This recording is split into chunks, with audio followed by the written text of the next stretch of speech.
সবাই দেখতে পাচ্ছেন আমাকে? वंदे पुरुषोत्तमम।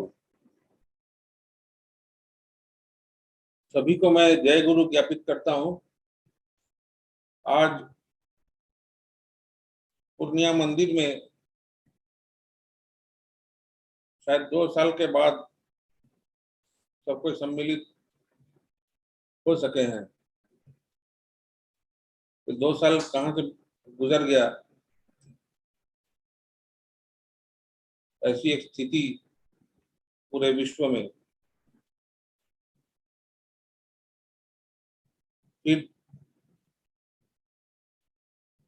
दयाल की असीम दया से, असीम कृपा से हम लोग सब समवेत हो सक रहे हैं, सम्मिलित हो सक रहे हैं।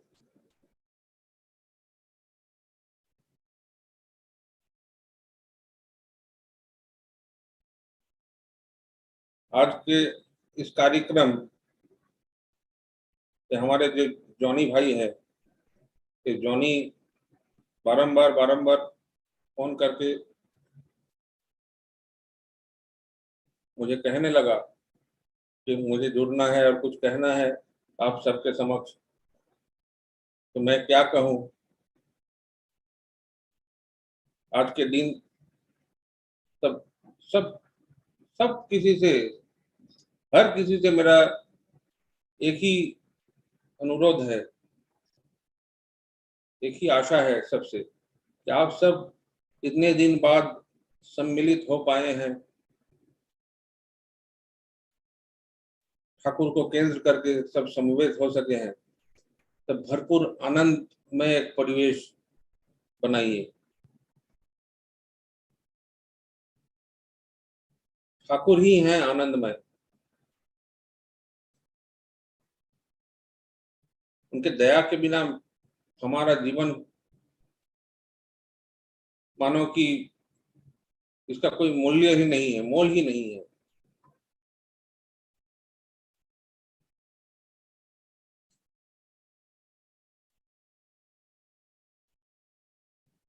परम दयाल के दया जो है,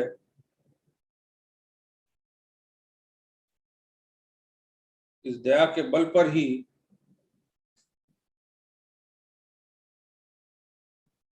हम जीवन धारण कर रहे हैं।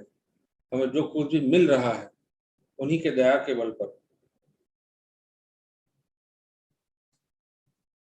परम दयाल ने दया करके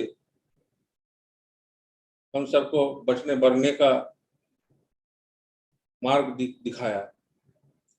सिर्फ दिखाया ही नहीं, उन्होंने हम सबको खींचकर उस मार्ग पर सब समय आगे बढ़ाते रहे। हम लोग शिथिल होते हैं, लेकिन वो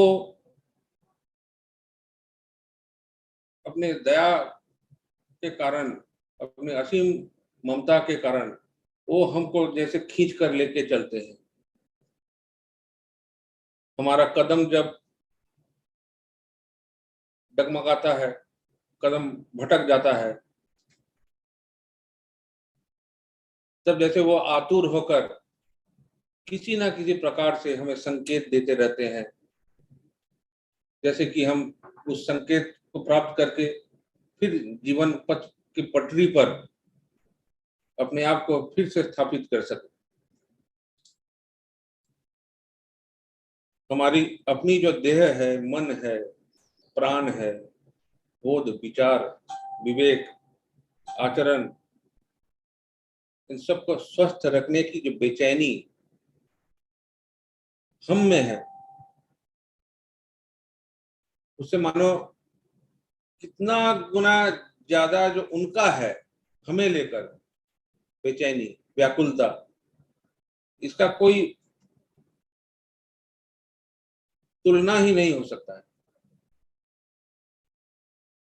और हम ऐसे हैं कि मौका मिलते ही जानबूझकर बारंबार अपनी हर एक भ्रांति को बढ़ावा जैसे देते हैं,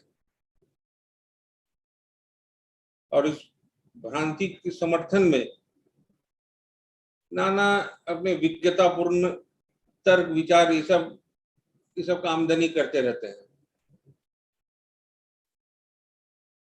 और क्या करते हैं, इन हमारी जो अपने कपट विचार है, चलन है, उस कपट विचार और चलन के द्वारा दूसरों को ऐसे कि जैसे उन्हें भी जैसे छलने की बहादुरी हम लोग दिखाते हैं, ऐसे यही जैसे देखा जाता है कि यही हमारा स्वभाव स्वभाव बन चुका है। परंतु ये लेकिन हम लोग को भूलना नहीं चाहिए कि उनका और एक नाम है विधि या विधाता।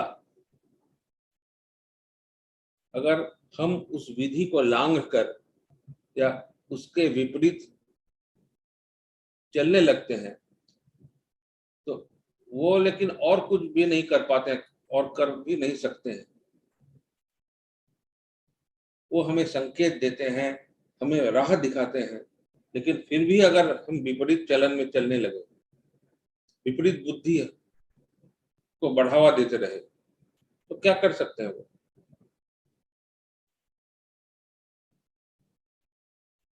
विधि को अनुसरण करने के जो प्रयास हम में जितनी रहती है, उसके अनुसार कुछ न कुछ अनुभूति अनुभव ये निस्संदेह हमें मिलती है, हर हमेशा मिलती रहती है। किंतु बात यही है कि क्या हम स्वयं अपने आप को पूरी तरह से उनके हाथों में सौंप दे पाया है, समर्पण कर पाया है अपने आप को? यही बात है।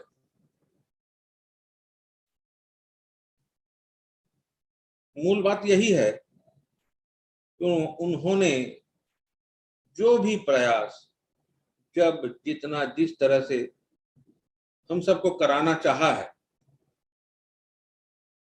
हम क्या करते हैं, अपनी वृत्ति प्रवृत्तियों की मिलावट करते हैं और उसकी वजह से तभी हम अपनी एक ढोंगी एक बुद्धिमान एक अकलमंदी का एक प्रदर्शन करके ऐसे चलने में अस्त व्यस्त हो जाते हैं। अनगिनत अवसरों को हमने इस प्रकार से, मतलब कितने अवसर वो देते रहते हैं और हम लोग इस दुर्बुद्धि से अनगिनत अवसर ऐसे हमने नष्ट कर दिया है। उनके स्वार्थ की प्रतिष्ठा के बदले में क्या करते हैं हम, अपने अपने मूढ़ अहंकार जो है उसकी प्रतिष्ठा, जैसे नशा जैसा है हम लोग के ऊपर, उसमें ही हम दिन बिताते रहते हैं। और उनके नाम जो व्यवहार करते हैं, उनकी छवि बैठाते हैं, ठाकुर जी की जय करते हैं, ठाकुर के लिए उत्सव करते हैं, जो भी करते हैं, उसके पीछे भी जैसे जो हमारी जो इस प्रयास इस सब करने की जो प्रयास है, वो देखा जाए तो कोई भी एक अलौकिक कोई अदृष्ट है, उसका डर है, तो अनदेखा कुछ है, अनदेखा कोई भगवान का कोप या अदृष्ट का कोप, अलौकिक कुछ, ये सब दुर्बल चित्त जो हमारा दुर्बल चित्त हमारा जो है चित्त दुर्बल है, इसीलिए उस डर के कारण एक पाप बोध रहता है और उसी के कारण हम जो कुछ करने का है वो जैसे एक मतलब घूस देकर रखते हैं, हमारा विचार वैसा ही लगता है ज्यादातर समय। और इसके सिवा जो कपटताहीन निस्वार्थ होके ठाकुर से प्रेम करके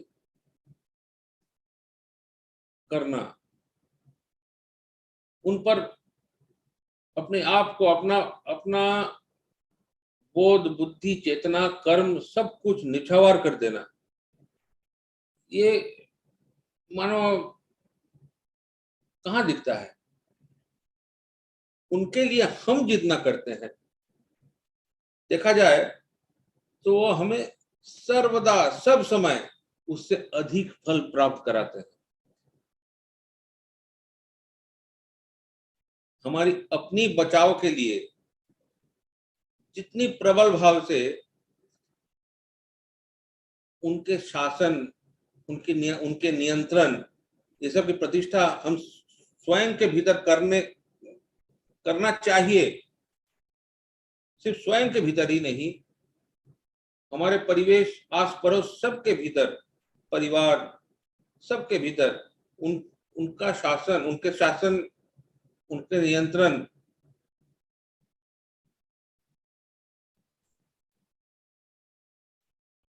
ये जैसे करना चाहिए, वो सर्वदा वो सचेत करते रहते हैं। और उसका माने उसकी यत किंचित प्रदर्शन करके ही हम एक एक दम्भ भरा एक ढोंग, एक दिखावा, इस सब में ही आत्मसंतुष्ट रह जाते हैं। ये आत्मसंतुष्टि उपभोग करते रहते हैं। अब बहुत कुछ किया, हम ठाकुर का सेवा करते हैं, हम ये करते हैं, वो करते हैं,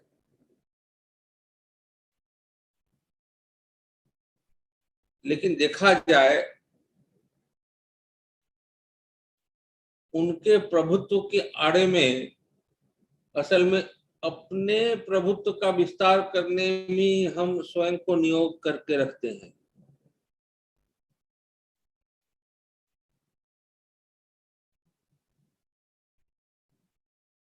परंतु वास्तविक रूप से एक बात समझना चाहिए,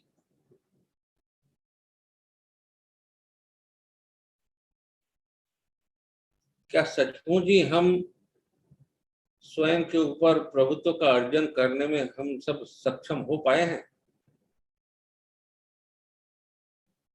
अपनी अहंग से पैदा हुआ जो वृत्ति प्रवृत्ति है, उसमें ही हम जकड़ के रह जाते हैं, जकड़े हुए हैं। उस वृत्ति प्रवृत्तियों से जकड़ा हुआ द्विधा, द्वंद, द्वेष, घृणा, पर श्री कातरता, मैंने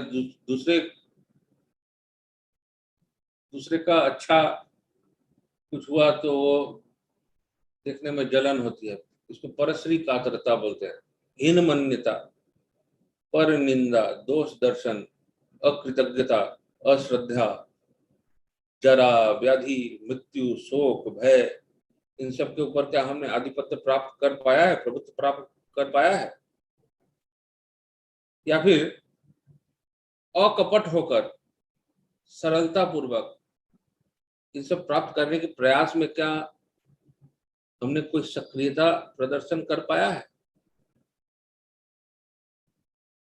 उनके स्पर्श मात्र से हमने इतना कुछ प्राप्त कर लिया है।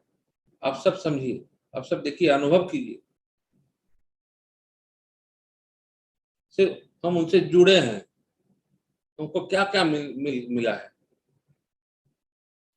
इसका सर्वोच्च प्रमाण तो क्या बोले हम,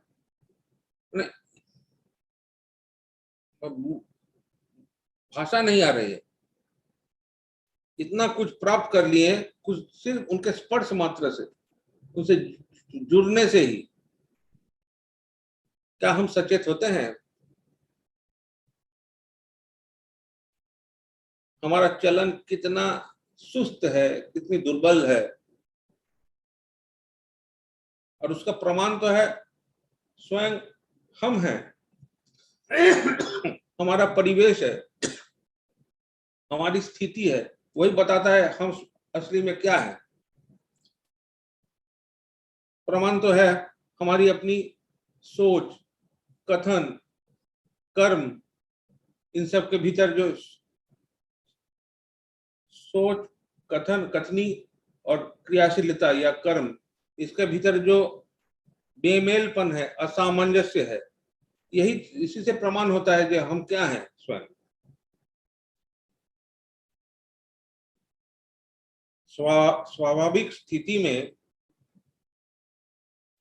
किसी का प्रकृत स्वरूप की जानकारी मिलती नहीं है, विपरीत स्थिति में या किसी टकराव का सामना होने पर मेरा आचरण कैसा है और उसके परिणाम क्या होगी, उससे ही समझा जा सकता है कि मैं जीवन भर क्या किया है।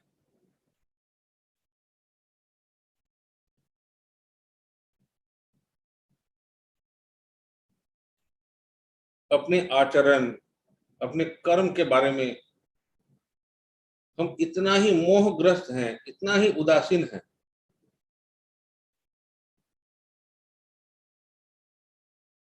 फिर उस जो निष्क्रियता है या विपरीत क्रिया जो है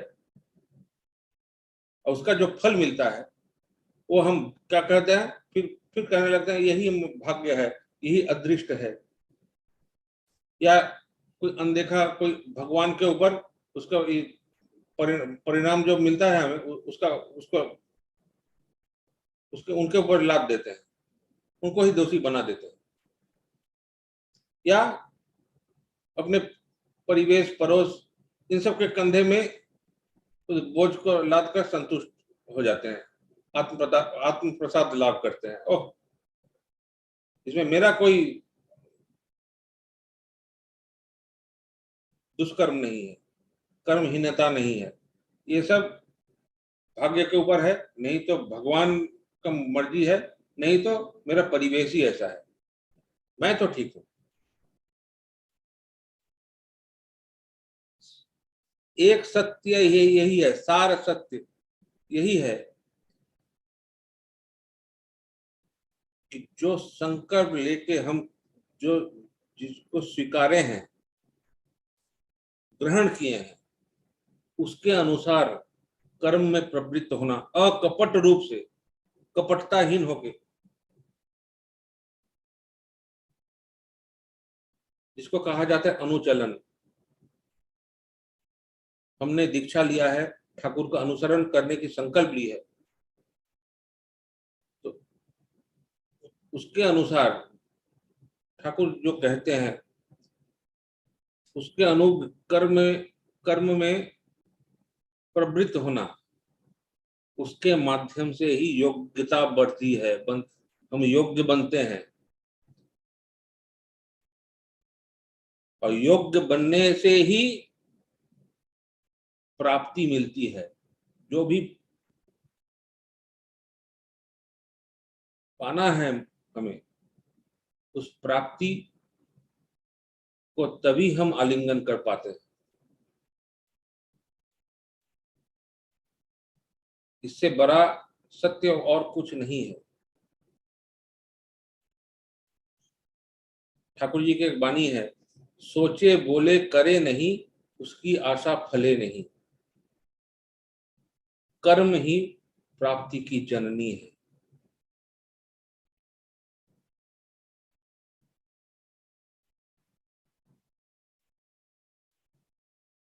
सबसे मेरी निवेदन है,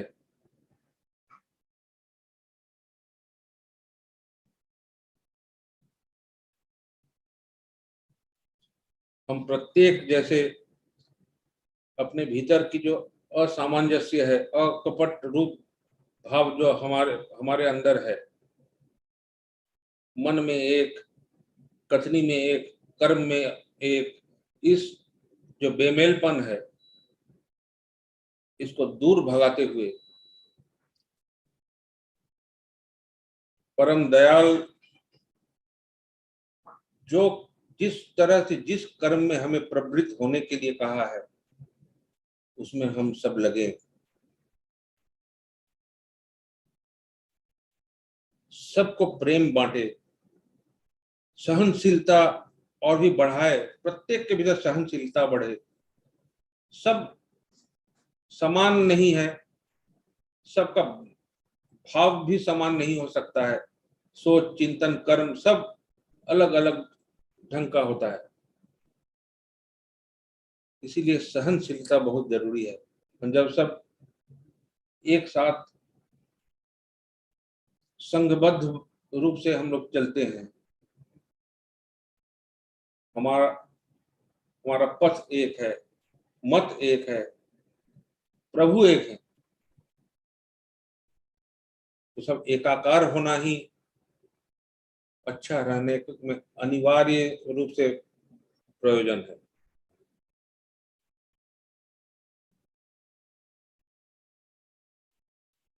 एक मत एक पथ होकर परस्पर को आलिंगन में आबद्ध करके जय गुरु कहते हुए सब प्रभु का जय जयकार कीजिए।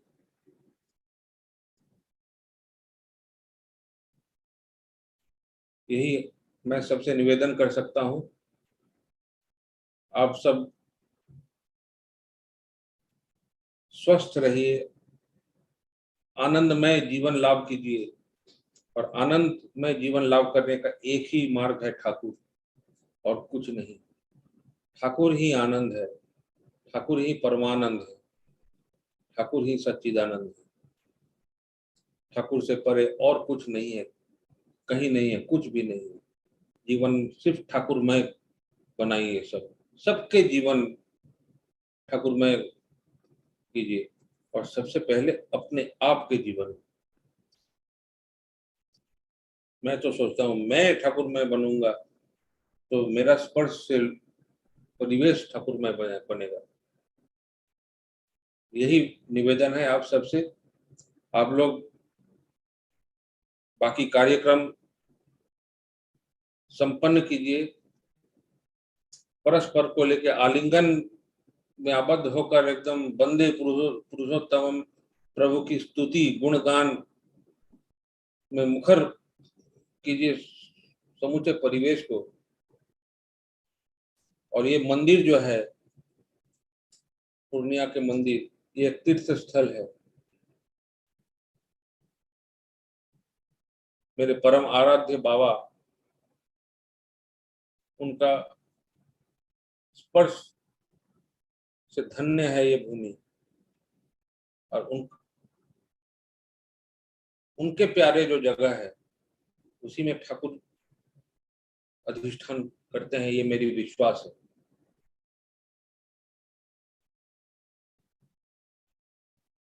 उस मंदिर में तो ठाकुर के अधिष्ठान है ही। प्रत्येक के हृदय में ठाकुर को अधिष्ठित कीजिए। तो जो बाबा जो कष्ट करके बारंबार यातायात के पथ पर वहां पर गए हैं, समय बिताए हैं, आप सबसे मिले हैं, आप सबके लिए समय निकाला है, दया करके आप सबको अपना स्पर्श से धन्य किया है।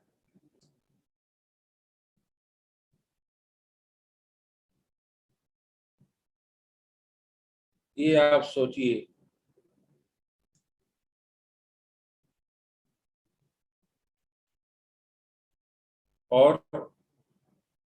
और एक निवेदन है, ठाकुर को तुष्ट करने का एक ही मात्र मार्ग है। हमारे जो जीवंत ठाकुर के प्रतीक हैं आचार्य देव, उनसे सर्वदा जुड़े रहना, उनके आदेश निर्देश का परिपालन के माध्यम से इष्ट प्रतिष्ठा करना, ये अनिवार्य है। तभी ठाकुर संतुष्ट होते हैं, ठाकुर खुश होते हैं। यही एकमात्र मार्ग है। आप सब अच्छे रहें, मैं फिर बोल रहा हूँ, स्वस्थ रहें, सबको अच्छा रखें, परिवार परिवेश सबको, सबके साथ एक अपनापन का एक संबंध बनाए। कोई भी पराया नहीं, ऐसे सब ऐसे अनुभव करे कि ये मेरा अपना है। ऐसे करके आप चलें, समग्र दुनिया को आप एक ऐसे अपनापन दीजिए। इसी में ठाकुर बसते हैं।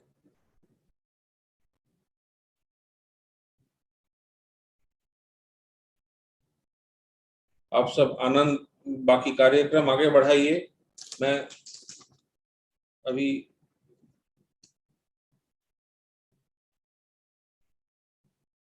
बहुत हो गया है, इससे ज्यादा मैं बोल नहीं सकता।